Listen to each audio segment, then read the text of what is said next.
Toute une histoire. Toute une histoire. Femmes d'Afrique, toute une histoire, c'est la sieste littéraire organisée par le comité de lecture qui va se dérouler le 3 décembre des casseuses de cailloux, de ce groupe de femmes casseuses de cailloux. Oui. Ici, c'est une ode aux femmes persévérantes et à la transmission. Vous voyez, on se retrouve encore là-dedans. Ici, les impatientes, on l'a détaillé tout à l'heure, et consolées, on l'a détaillé tout à l'heure. Allez-y, qui se lance, qui ouvre le bal? Même l'homme, même la femme, tous sont le même. Il n'y a pas quelqu'un qui est supérieur de l'autre. Mais lorsqu'on écrit une histoire, la femme est plus que l'homme. Parce que la femme joue beaucoup de rôles, même dans la maternité, dans l'éducation, dans la scolarisation, un peu dans toute la vie. On voit seulement le rôle le plus important de la femme. Maintenant, à ce moment-là, l'homme qui était comme un patron, qui doit maintenant faire des efforts pour entrer dans l'histoire que la femme avait déjà écrite. C'est à ce moment-là, maintenant, on dira que la masculinité, pour la masculinité positive, vient maintenant nous aider à dire qu'il n'y a pas celui qui est chargé de ménage, l'autre qui est chargé de quoi, non, non. On veut l'égalité de sexe. Pour dire que ce que la femme fait, l'homme aussi peut le faire. Et on fait allusion à un amour sincère et vrai pour le développement. Vous êtes d'accord là? Étienne et Tony, vous êtes d'accord avec ce qu'il a dit? Vous avez une autre idée? Auteur congolais. Alors, il disait que un homme qui ne se marie pas dans la société n'a pas de poids. Un homme qui ne se marie pas n'a pas le poids dans la société. Donc, ou bien n'a pas de valeur. Cela veut dire quoi? La femme a une place très importante en Afrique. La femme joue un grand rôle ici en Afrique. Parce que c'est la femme qui éduque les enfants. Ce n'est pas comme en Europe. En Europe, papa et maman partent au boulot. Mais avec notre culture, la femme reste à la maison pour s'occuper des enfants, pour éduquer les enfants. Donc, les grands hommes que vous voyez, ils ont été éduqués par une femme. C'est la raison pour laquelle nous disons la femme, toute une histoire. Donc, c'est elle qui met au monde. C'est elle qui nous éduque. C'est elle qui fait tout. Donc, sans la femme, je pense qu'il n'y aura pas vraiment la société. Et vous êtes d'accord quand même avec ce qu'a dit cet auteur, non pas Georges, mais l'auteur qui dit qu'un homme qui ne se marie pas n'a pas de valeur. N'a pas de valeur. Bon, il y a beaucoup de gens qui ne sont pas mariés. C'est là où moi j'ai dit ça reste encore à discuter. C'est un point de vue que l'auteur a donné, mais chacun qui le lit peut avoir un autre point de vue. Ça, c'est selon moi. Puisqu'il y a des hommes qui ne se sont pas mariés dans leur vie, mais ils sont des hommes célèbres qui existent, qui ont aussi de la valeur dans sa société. Alors, ça, c'est un point de vue qui n'appartient qu'à l'auteur. Quant à moi, par rapport au sujet proposé, je me dis masculin, féminin, toute une histoire. Je vois tout un cheminement depuis le commencement de la vie entre un homme et une femme. Ils ne sont jamais séparés. Ils ont toujours cheminé ensemble dans la vie de leurs différentes sociétés. Et il y a des choses, il y a des rôles ou des fonctions que l'un ou l'autre a joué. Au fur et à mesure qu'on évolue, dans les contextes actuels, la femme est en train de trouver sa vraie valeur, sa vraie place dans la société quand nous devons parler de genre. Parlant de la femme d'Afrique, toute une histoire, ce titre-là, c'est comme si c'est ça. C'est révoltant, quoi. C'est pour dire à la femme, mettez-vous debout. Qu'est-ce que vous attendez? Emboîtez les pas de toutes ces femmes-là qui ont chaque fois qui se sont mis debout pour essayer de défendre vos droits et vous mettre aussi dans le même pied d'égalité que l'homme. Femme d'Afrique, toute une histoire.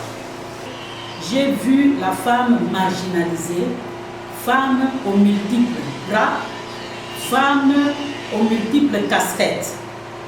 C'est-à-dire, avant, en Afrique, la femme était toujours derrière la case.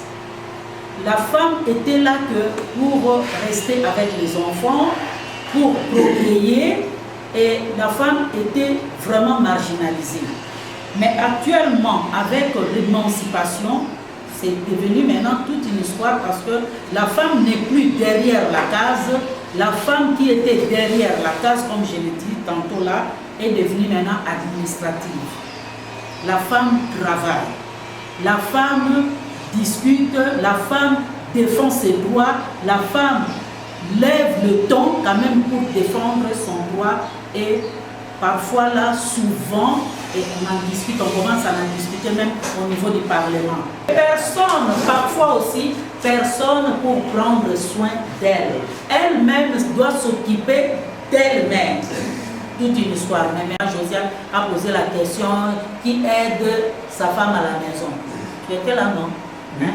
Et moi, je l'ai dit aussi, j'ai eu la chance d'avoir un bon mari qui était là aussi. Ce n'était pas seulement moi, femme aux multiples bras, mais je dirais aussi mon mari fut un homme, un mari aux multiples bras. Alors, masculin, féminin, c'est pratiquement une interpellation pour nous tous. Nous devons faire un effort en commençant par nos propres droits conjugaux. Masculin, féminin, toute une histoire. Une place est mal réservée au monde pour les hommes. Actuellement, les femmes sont en train de se battre pour arracher des sièges dans les différents endroits, entre dans les ministères, le Parlement, la présidence, à la société. Qui démontre qu'une femme qui se bat à la recherche d'une égalité quelconque. Aujourd'hui, nous avons vu il y a des chefs d'État, des femmes, des ministres, des femmes, des professeurs, des femmes. Alors pour moi, je vois que nous sommes dans un processus d'égalité pour le monde. Femme d'Afrique, toute une histoire. Moi-même, je me vois quand j'étais encore tout petit au village. Chaque fois quand on allait au champ avec maman, et au retour, la maman nous disait, voilà, quand vous allez derrière la maison, vous allez voir des patates qui sont là sur le bois. Vous allez prendre le temps, préparer, partager avec vos petits frères. Plusieurs choses en fait. Je me dis, mais cette femme, c'est vraiment des éducatrices. C'est tout un tout quoi pour nous qui ont vécu vraiment des choses dictées par nos mamans. Femme africaine, toute une histoire. Je pense que c'est depuis nos ancêtres que les femmes s'est comportée comme les femmes étaient liées au ménage. Cela est gravé dans leur tête depuis longtemps. Et ce n'est pas facile que cela va changer. Nous, à notre niveau en tant qu'hommes, nous avons le devoir d'aider les femmes afin de découvrir leurs qualités, talents. En tout cas, vraiment, cette mission, c'est à nous maintenant de les aider à découvrir leurs talents, qualités, afin de se lancer aussi dans le monde actuel. C'est un peu ça. Répétez un peu ce que le début de ton exposé là. En tant qu'homme, j'ai le devoir maintenant là d'aider la femme. Actuellement, hein, afin que la femme puisse découvrir ses qualités et talents, afin de se lancer aussi, d'avoir cette part que la plupart de femmes n'ont pas. Elle peut être compétitive ou elle peut avoir beaucoup de talents ou de qualités, mais ce courage-là, maintenant c'est nous qui nous devons maintenant travailler pour les aider à se découvrir et puis à se lancer dans l'égalité dans le monde actuel. Ta femme, si j'ai bien compris, par exemple, je donne un exemple. Ta femme a toujours ces habitudes-là antérieures qu'il est femme et il doit rester, comme je l'avais dit tantôt. Hein? Non, pas ma femme, mais en général. Non. En général, même dans ces pays. Je voulais Même dans ces pays. Non, Je l'ai dit la femme. Vous avez vu quand vous êtes parti très haut sur ce sujet, et puis vous l'avez recentré au fur et à mesure sur les problèmes de couple tout compte fait. Et en fin de compte, on est là sur vivre ensemble un homme, une femme, ça c'est une histoire.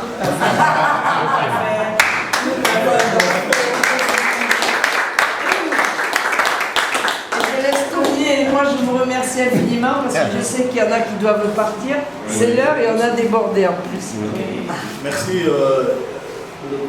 D'abord, nous remercions le comité de lecture au Nord pour cette rencontre qui a été si riche. Et vraiment, merci beaucoup.